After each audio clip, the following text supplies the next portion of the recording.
All right, because I had to be different and cool, I built these rear quarter panels out of the front fenders on this old Bronco. Now, what I've come up with as a problem is that I did not want gas filler necks sticking out the side of the fenders like it was from the factory. I wanted to hide them somewhere, and I'm gonna hide them in the bed.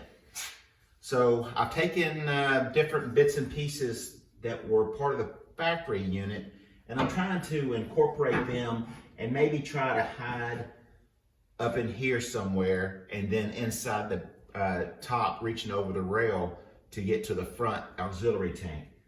So let me scratch my head for a minute and see if we've come up with something, and then we'll get on this. All right, so you can't really see that good, and I'm fixing to get in your way, but I've roughed out, and I'll show you this later, but I've roughed out my elbow, my 90-degree in there with 2 pieces of rubber hose. You got the rubber hose connecting the metal elbow to the gas tank, and then another reducing elbow, or another reducing rubber that goes from 1.5 inches to 1.25 inches. Then I went ahead and I put some tape in here, and I outlined that rubber reducer so I can drill a hole through the paint. Yes, through the paint. And then we'll put our flush mounting gas cap on the outside. Let me show you where that's going to go. All right, so this is the area right here that I'll be drilling a hole to put the flush mounting gas cap. So when you need gas, you drop the tailgate, fill her up. All right, there's nothing like drilling through fresh paint. Should have been done before I painted it, but you know.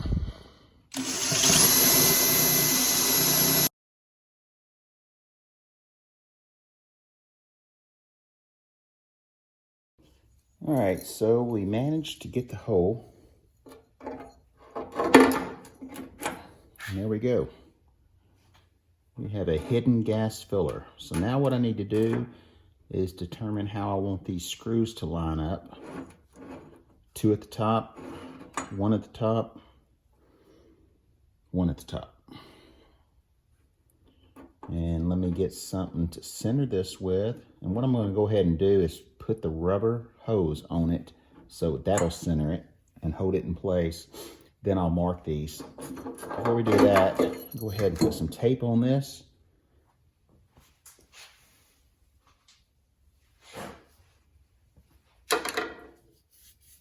That'll help protect the paint when we're drilling.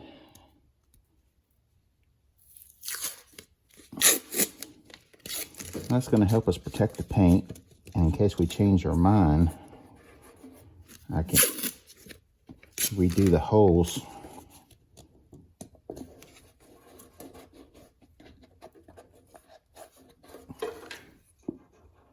to the hose.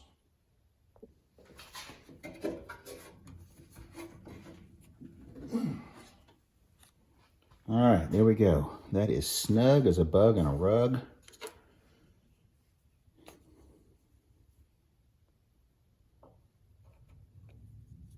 Can already tell that one of these is really not going to be fun to drill.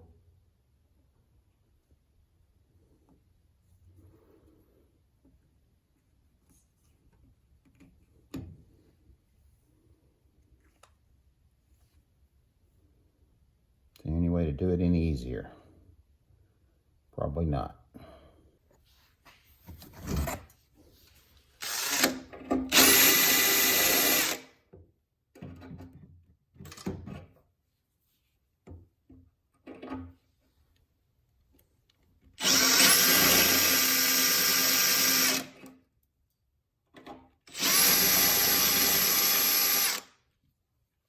All right, I'm gonna call that good. Let's make sure it lines up.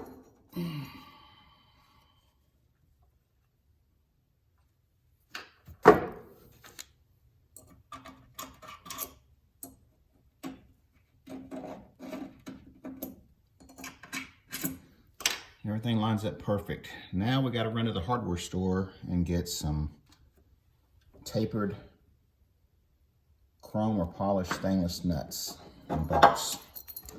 And we got to make a rubber gasket to go behind that. All right, it's always one more thing, isn't it, guys?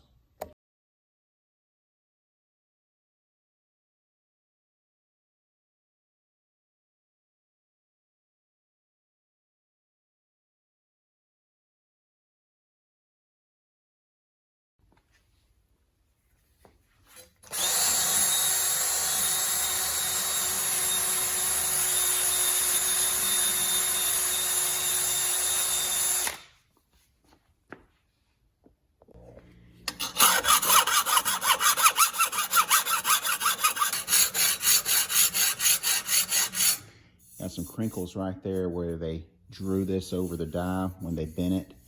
They never intended on it being pretty. I'm just trying to clean it up a little bit. We're gonna paint it black. It blends in with the hoses up underneath the car and it just goes away. You guys have seen me do some crazy stuff, but working off the back of my tailgate has not been one of them. And this contraption right here that's holding this part up, that's one heck of a way to hold a part up when you're fixing to paint it. But just trying to get it done. And I got to shake some paint up right here. And if you haven't ever seen my paint shaker, I made it probably about 15 years ago. And then I remade it on the old YouTube channel there. Been copied a few times and I think that's great. So it's the easiest way I know to shake some paint if you're in a hurry. You get kind of old and don't want to shake it like me, but all right, I think that's pretty good. So basically how that's made is just a wore out old blade on my reciprocating saw. Popped a few rivets and a piece of aluminum. Put a little rubber cushion on it. Makes one heck of a paint shaker. Now I had the end of it bent down to where the can wouldn't fly off. That didn't work very long, but I use it quite often, and I still shake it, don't I? Let's get this thing painted. Using the old U-Pole primer sealer. I'm fixing to use some of this stuff, and we're gonna paint a car with it. Put some 2K clear on it. See how that stuff holds up. Now this stuff is pretty strong. It's not your normal aerosol spray. It's some good stuff. It lays down really good. It's a good sealer. But hey, this is going underneath the truck. So while that's drying, I'm gonna go ahead and shake up the black.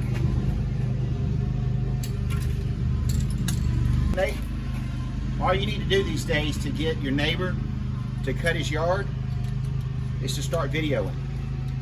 Works every time.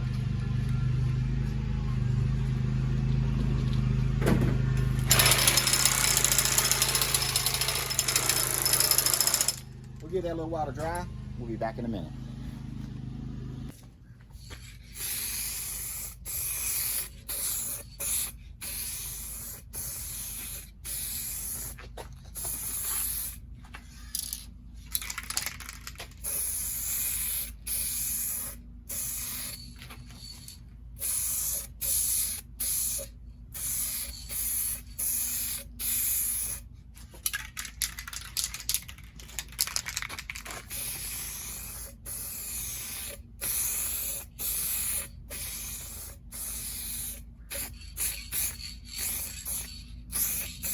Well, I do believe that's pretty slick to be what it is.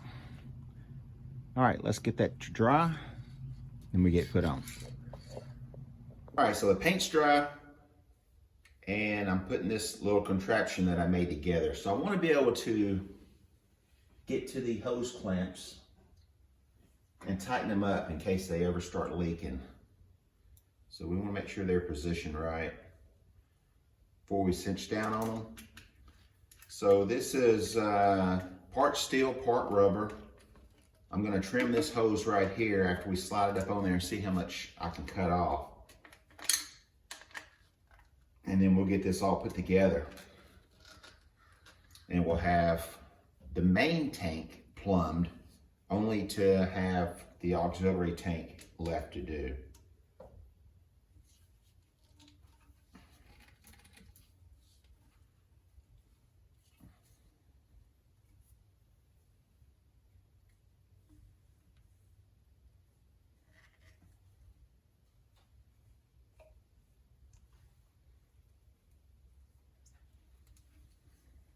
All right, time to do a test fit.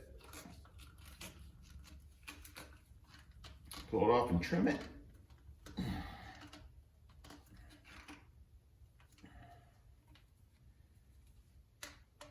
Now this shouldn't leak, but you know, it is liquid.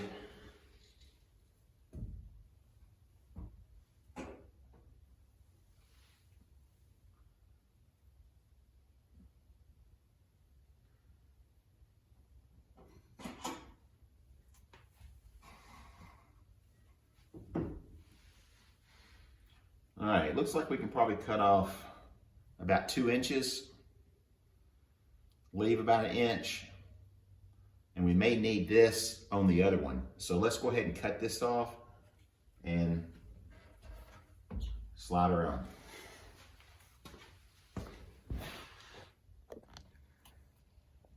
All right, there we go. We are in. Everything is tight.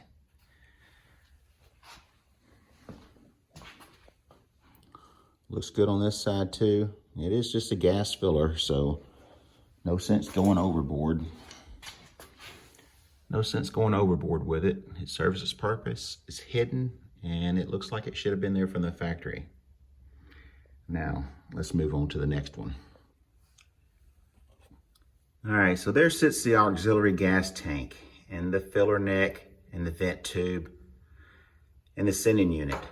Now, on these Broncos, they come with a huge gas tank. I'm not sure why you would ever need an auxiliary tank, but we put one on here. All right, so what I've done, I made a bracket to go on the factory filler neck. All right, and I've got it positioned in there, got it clocked. I went ahead and tack welded this little bracket on. It'll go in right there, and my plan is to let the filler neck be right here in the void between the wheel tub and the fender.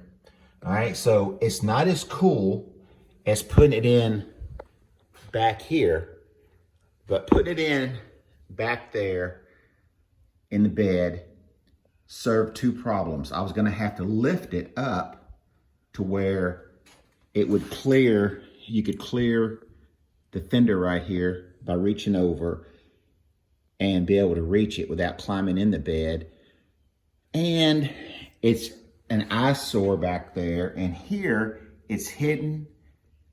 It's not very user-friendly in either place, but I'm hoping that no one will ever have to use the auxiliary tank unless you're desert riding or something like that, because that is a lot of gas. If you put gas in there and never used it, then it would go stale. So let's hide it for right here, for right now. If we don't like that, we can always move it with very little modification, because I'm going to utilize the hole that's already there for my bracket. So let's get this done, see what it looks like. Here's the crude version of the temporary test fitment, factory neck, bracket that I made, spot welded it on, and now we're gonna test fit it in here, finish the bracket, and see if we can't hide this auxiliary fuel tank filler neck. All right, so you're walking down, it's not catching your eye as you're looking at the vehicle. It'll all be hidden. I'm probably gonna move it up a little higher so it'll drain better, and may mount it back some like that right there. I think that's the ticket. Nice slope. It's not gonna spill back out on you, but I doubt that it'll ever get used much. All right, let's finish this off and get it painted and installed.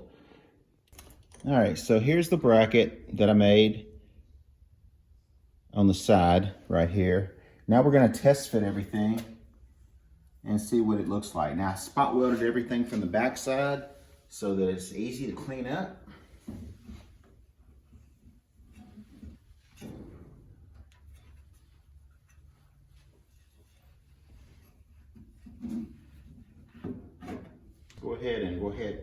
Let's go ahead and put this nut and washer on it just so that we can double check and make sure everything's gonna fit after we get it painted.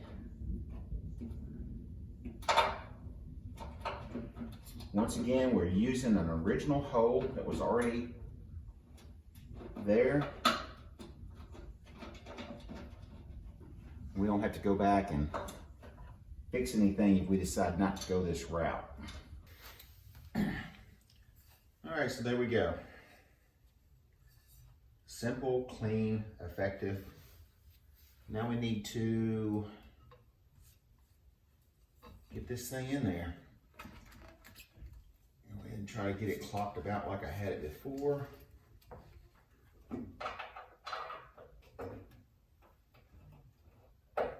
And let's get this thing tightened up.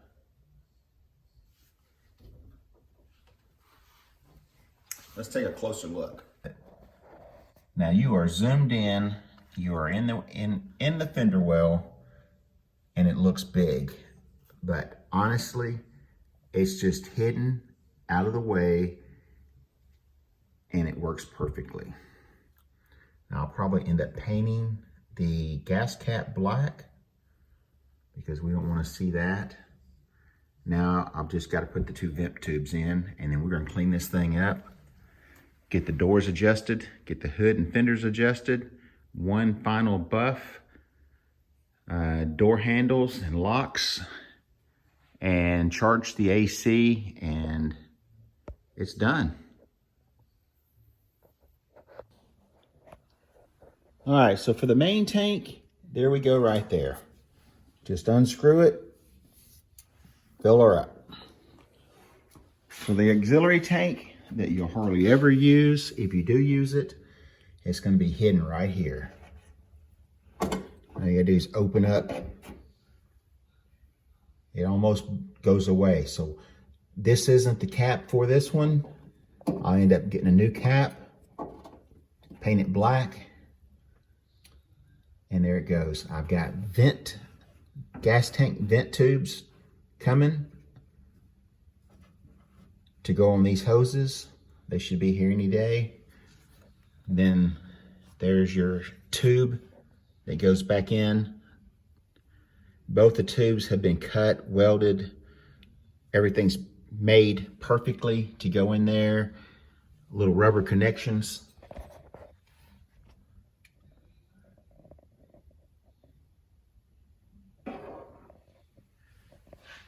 But from here, you can't even see it, especially if we paint it black. Here's another tip or trick for you. These are marine fuel tank vents that will vent your gas outside of your engine compartment on a boat. They work marvelous when you're doing custom hot rod work and your gas tank doesn't have a vent, or it's got a vent exit on the tank, but you don't have a proper vent. Now they make rollover valves for race cars, etc. There's a whole lot of stuff. These are plastic. They've got a stainless steel screen inside of there, and they're usually around 10 bucks a piece. Sometimes different brands are different money. I want to say both of these cost somewhere around $14 a piece plus shipping off of Amazon. They're 5/8 tube. You can get them in different diameters to suit your needs, but these are going to work perfect on the Bronco because we already had the tubes coming out of the tanks, and now we've got the 5/8 filter, and they're going to go right in place. Let's get them put on. All right, so now everything is done. Vented and the filter necks. And it's just kind of common sense on your filter. Just make sure that you install your vent tube higher than your gas tank.